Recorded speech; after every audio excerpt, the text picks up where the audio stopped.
रामकृष्णं जगद्गुरुं पादपद्मे तयो श्रित्वा प्रणमामि मुहुर्मुहुः।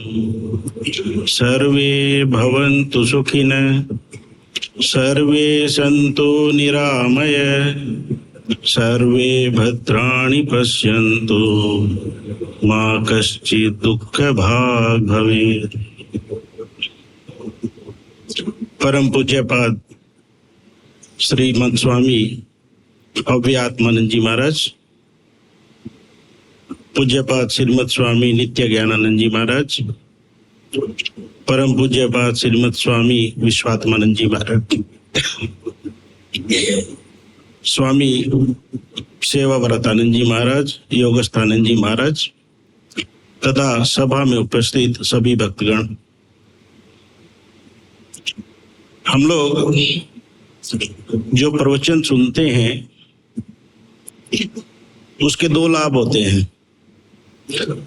एक आदमी कह रहे थे कि महाराज मैं प्रवचन सुनने गया था, लेकिन मैंने अपने पूरे जीवन में इतना अच्छा प्रवचन सुना नहीं।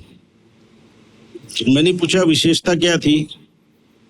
बोला कि मैंने इतने प्रवचन सुने, किसी प्रवचन में नींद नहीं आती थी, लेकिन आपका प्रवचन जो सुना ना, सारी बीमारी दूर हो गई। तो कभी कभी हमको ऐसा भी लगता है प्रवचन का ये भी लाभ है। तो हम लोग सतर्क सावधान होके माँ की वाणी को सुनने का प्रयास करेंगे। माँ का जीवन एक अद्भुत जीवन है। मुतेशानंद जी महाराज कहा करते थे, ये मीठी रोटी के समान है। मीठी रोटी कहीं से भी खाओ, मीठी लगनी लगनी है। तो ये माँ का जीवन ऐसा ही है। महाराज कह रहे थे कि हम एक सभा में गए थे कार्यक्रम में, और वहां पे 5 वक्ता थे और सभी को माँ के ऊपर ही बोलना था, और महाराज थे उस सभा के अध्यक्ष। अब आप समझ लीजिए कि माँ की जीवनी है और 5 वक्ता हैं, तो सारी घटनाएं बोल गए। महाराज का जब नंबर आया तो महाराज ने यही कहा कि ये मीठी रोटी के समान है। कोई भी कहीं से भी खाएगा, रिपीट बातें होंगी, तब भी मीठी लगने वाली हैं और कल्याणकारी रहेंगी। अभी आप लोगों को पता नहीं मालूम है कि नहीं मालूम, हमारा इंस्टीट्यूट ऑफ कल्चर से एक मैगजीन निकलती है, उसका नाम है बुलेटिन। उसमें एक लेख निकला था, the genius Holi mother, genius the Holi mother. तो मुझे पढ़ के बड़ा आश्चर्य लगा कि क्योंकि हम लोग जीनियस किन को बोलते हैं? विवेकानंद हो गए और इनके जैसे जो महापुरुष संसार में आए हैं उनको हम लोग जीनियस कहते हैं।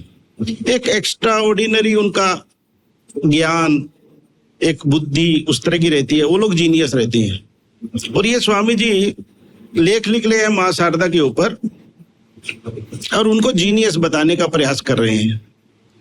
तो पहले तो मुझे विश्वास हुआ नहीं, लेकिन पढ़ने के बाद पूरा विश्वास हो गया कि माँ शारदा जो है जीनियस है।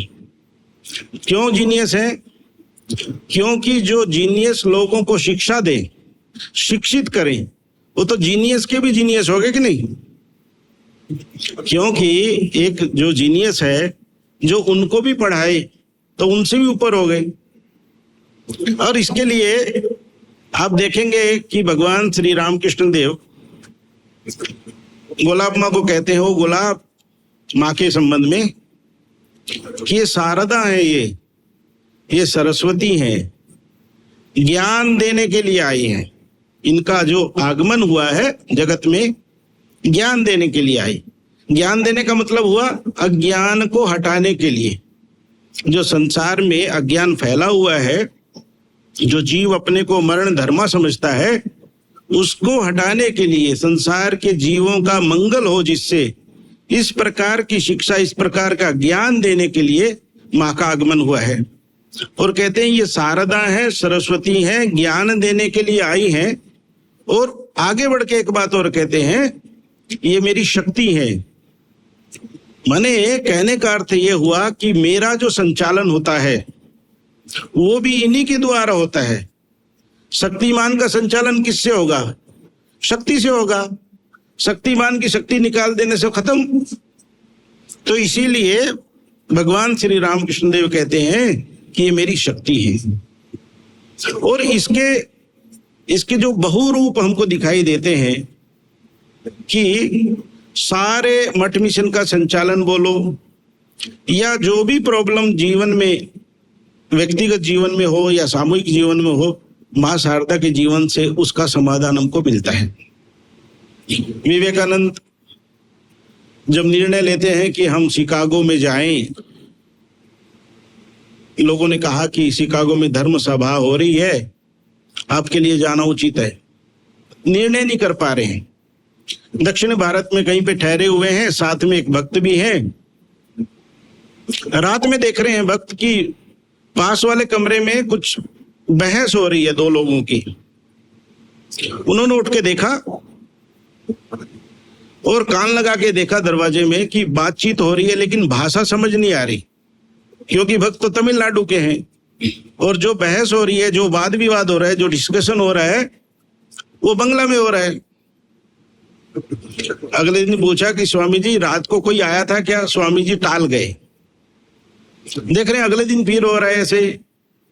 फिर उन्होंने पूछा, स्वामी जी ने कोई उत्तर दिया नहीं। तीसरे दिन स्वामी जी ने कहा कि आज उसका समाधान हो गया है।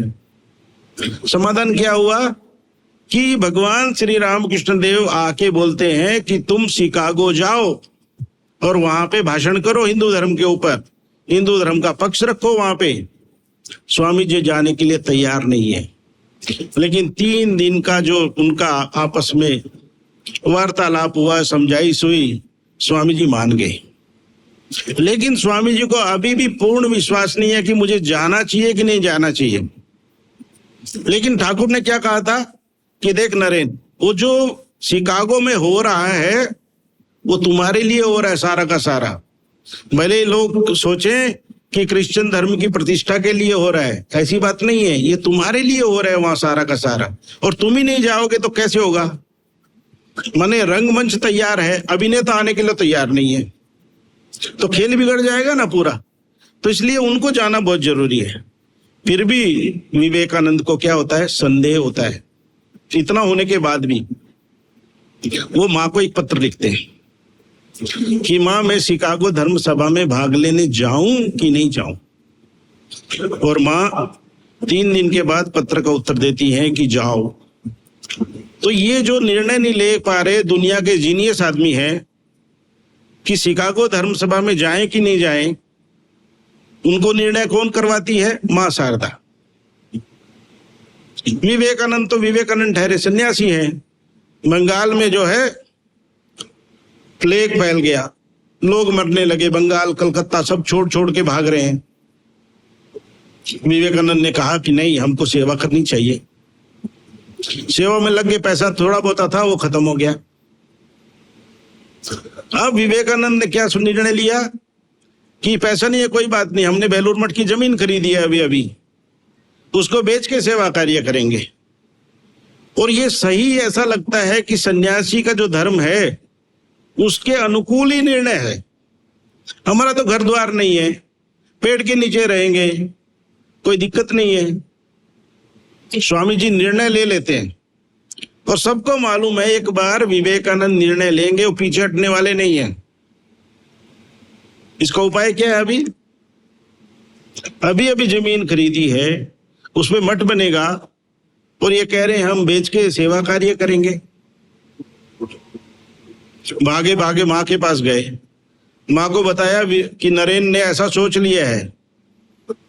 माँ ने बुलाया, हाई कोर्ट है ना, सीधा बुलाया, इधर आ जाओ, इधर आओ, इधर। बोले क्या हुआ? पहली बात ये जमीन तुम्हारी नहीं है, एक बात। दूसरी बात ये तो ट्रस्ट बन गया है, और तुम क्या चाहते हो, एक सेवा कार्य करके सारा कुछ खत्म कर देंगे? अरे यहाँ इसके माध्यम से, ये बेलूर मठ के माध्यम से संसार में कितने हजार सेवा कार्य होंगे। और तीसरी बात है, यदि भगवान की इच्छा है सेवा कार्य कराने की तो मदद आ जाएगी। और आश्चर्य की बात लगती है, दक्षिण भारत के राजा ने उस जमाने के 50,000 रुपए भेज दिए, करो सेवा कार्य कितना करना है। तो मेरा कहना था, यहां निर्णय किसने लिया? मां शारदा ने लिया। जो विवेकानंद इतने जीनियस है, इतने प्रभावशाली हैं, इतने विद्वान हैं, एक भाव में एक निर्णय लेने जा रहे थे कि बेलूर मठ की जमीन बेच देंगे। बहुत मुश्किल से तो जमीन खरीदी गई थी। और मां का निर्णय कितना दूरदृष्टि वाला है, दूरगामी परिणाम देने वाला है कि मां कहती है कि नहीं, ये जमीन बेचने का तुमको अधिकार भी नहीं और बेचना भी नहीं चाहिए, क्योंकि भविष्य में इसको केंद्र बनाकर, बेलूर मठ को केंद्र बनाकर हजारों सेवा कार्य कितने काल तक चलते रहेंगे। तो यहां भी समझ में आता है कि मां कितनी जीनियस है। तीसरी बात यह है, विवेकानंद ने एक निर्णय और ले लिया। बोले क्या करेंगे? बेलूर मठ में दुर्गा पूजा करेंगे। दुर्गा पूजा करना तो ठीक है, करनी चाहिए, लेकिन दुर्गा पूजा कैसे करेंगे? पूरा बेलूर मठ में रक्तपात मचा देंगे, इतनी बलि देंगे कि खून बहने लगेगा। मां को खबर मिली कि बेलूर मठ में तो ये होगा नहीं। क्यों? क्योंकि बेलूर मठ में सिर्फ बंगाल के लोग तो नहीं जाएंगे, बेलूर मठ में तो गुजरात के भी जाएंगे जो कट्टर वैष्णव रहते हैं, मध्य प्रदेश के भी जाएंगे, छत्तीसगढ़ के भी जाएंगे, राजस्थान के भी जाएंगे। लेकिन वहां यदि बलि होगी तो लोगों की श्रद्धा को ठेस पहुंच सकती है। लेकिन विवेकानंद ये बात पकड़ नहीं पाए। कौन पकड़ती है? मां शारदा। मां शारदा ने कहा, नरेन, बेलूर मठ में बलि नहीं होगी, दुर्गा पूजा होगी, बलि नहीं होगी। तो क्या होगी? बलि की जगह वो जो बलि के प्रतीक के रूप में कद्दू काटा जाएगा। आज भी बड़ा सा कद्दू लेते हैं और बलि की जब बारी आती है कद्दू काट देते हैं। तो मैं जो कह रहा था कि मां शारदा की जो दूरदृष्टि है, उनकी बुद्धिमत्ता है, वो इतना है कि संसार को ज्ञान देने के लिए, और ऐसा नहीं है वो खाली इसी प्रकार का ज्ञान दिया, वो उत्तम वैद्य हैं। उत्तम वैद्य कैसे होते हैं कि छाती पे बैठ के उसको दवाई पिलाना। एक डॉक्टर, कुछ डॉक्टर कैसे होते हैं, लिख के दे देते हैं, दवाई खा लेना, खाया कि नहीं खाया पता ही नहीं है, पेशेंट ठीक हुआ कि नहीं हुआ पता नहीं। दूसरे होते हैं खोजबीन लेते हैं, दवाई खाया कि नहीं आया, क्या असर हुआ। वो तीसरे डॉक्टर ऐसे होते हैं, अपने सामने ही दवाई खिलाते हैं, और नहीं यदि कोई खाता है कि 2 लोगों को पकड़ लेते हैं, बोले आओ आओ इसको पकड़ो दवाई खिलाएंगे। तो ये उत्तम वैद्य। कैसा इलाज किया माने उत्तम वैद्य के रूप में? ठाकुर जी के एक भक्त थे, भक्त का नाम था जो पागल हो गए थे, हरीश पागल हो गए थे। अच्छा, भारत में क्या है, ये पुरानी परंपरा है कि जो थोड़ा उल्टा सीधा चलता है ना, लोग कहते हैं इसकी शादी कर दो ये ठीक हो जाएगा। ये पता नहीं चक्कर मुझे आज तक समझ नहीं आया।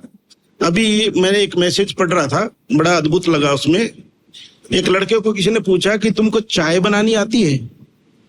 बोले नहीं आती। 2 साल के बाद अपने मित्र से फिर से मुलाकात हो गई दोनों की। बोला अच्छा, मैंने 2 साल पहले पूछा था तुमको चाय बनानी आती है कि नहीं आती है। अभी बोले मुझे चाय बनानी आती है, खाना बनाना आता है, कपड़े धोने आता है, घर साफ करने आता है, बर्तन भी साफ कर लेता हूँ। बोले हुआ क्या? बोले मेरी शादी हो गई।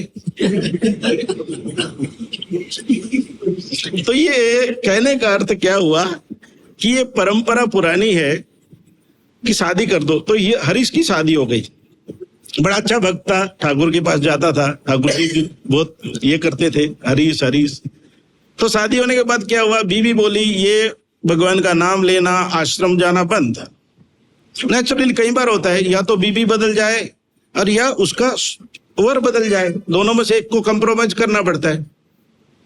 तो यहाँ पे हुआ क्या, हरीश को बोला कि ये सब चलेगा नहीं। हरीश का दिमाग खराब हो गया। दिमाग खराब कहता है कुछ दिन तक यदि हम ये सत्संग कर ले, भगवान कर ले, तो नेचुरली हमारा संसार में मन कम लगता है, उसका सत्संग का एक असर हमारे दिमाग पे आ जाता है। तो यहाँ पे क्या हुआ, हरीश तो विक्षिप्त हो गया, मन उसका माने पागल जैसा हो गया वो। और ये पागल की अवस्था में जयराम भाटी आ गया।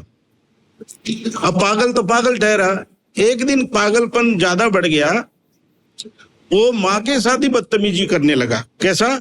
माँ को दौड़ा रहे, माँ वो धान का कोठा रहता है उसके किनारे किनारे दौड़ रही है और हरीश पीछे पीछे दौड़ रहा है। अब माँ की तो उम्र भी हो गई है और हरीश यंग आदमी है, जवान है, माँ कितना दौड़ेगी। एक दो चक्कर तो लगाया माँ ने सांकेतिक, चलो ठीक है ये भी लीला होनी चाहिए। बाद में क्या हुआ, माँ ने अपना बगला रूप धारण किया। बगला रूप बहुत डेंजर होता है। बगला रूप धारण किया और हरीश को पकड़ा, गले से नीचे गिराया, छाती पे पैर रखा, जीभ बाहर निकाली, सारा पागलपन दूर। कितना बढ़िया इलाज है। माने ऐसा भी माने किया है, उपदेश तो किया, ये सब भी किया और ऊपर से ऐसा इलाज भी हुआ। तो हर तरह का इलाज माँ के पास था। प्यार से जिसको समझाना प्यार से भी समझा देती थी, जिसको दर्शन दे के सीधा करना है। अब हम कहते हैं तेलो वेलो में वो जो डाकू था उसको क्या कहा माने, कौन हो? खड़क जोर से बोला डाकू तो, कौन हो तुम? माँ शारदा कहती है कि पिताजी मैं आपकी बेटी हूं शारदा, मैं आपके दामाद से मिलने जा रही थी लेकिन रास्ते में यहाँ भटक गई और नहीं जा पाई, इसलिए डरो मत तुम, तुम्हारी पीछे पीछे माँ आ रही है। और वो उनकी डाकू की जो है पत्नी भी आ गई और दोनों ने माँ बेटी गले लग गई और रात भर डाकू जो है पहरा देके सेवा करता रहा माँ का। अपने कपड़े बिछा दिए उन्होंने उनके लिए, माने बिस्तरा बना दिया अपने कपड़ों से, 2 आने का मुरमुरा खरीद दिया और इतना ही नहीं, रात भर पहरा देता रहा। आप कल्पना करके देखो कि सिर्फ ऐसा कहने से कि मैं तुम्हारी बेटी शारदा हूं, क्या कोई मान जाता इतना बड़ा खूंखार डाकू? नहीं। इसका इलाज क्या किया माँ ने? बाद में डाकू कहता है कि नहीं ये साधारण लड़की नहीं है, मैंने इसमें काली माँ के दर्शन किए, उसी से बदला है, वो ऐसे नहीं बदलने वाला था, काली माँ के दर्शन किए हैं। तो हम इस प्रकार हमने क्या देखा कि कैसे माँ शारदा अलग अलग लोगों का अलग अलग शिक्षा देके, जिस प्रकार का जो जैसा अधिकारी है उसको शिक्षा देके क्या किया, उसके जीवन में उन्नति ला दी, उसका मार्ग जो है ना उसको सरल बना दिया कि कैसे हम जीवन में आगे बढ़ सकते हैं। और अंतिम उपदेश उन्होंने जो कहा, अच्छा एक और बात मैं कह दूं इससे पहले कि माँ शारदा के जीवन में आप देखेंगे ना सारी बातें शास्त्र सम्मत है।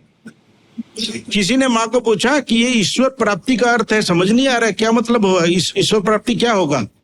माँ कहती है देखो बेटा, ईश्वर प्राप्ति का अर्थ ऐसा नहीं है कि 2 सींग लग जाएंगे कि ये ईश्वर प्राप्ति होगी, सींग वाला देख रहे हो ना, इसको ईश्वर प्राप्ति होगी, ये नहीं है।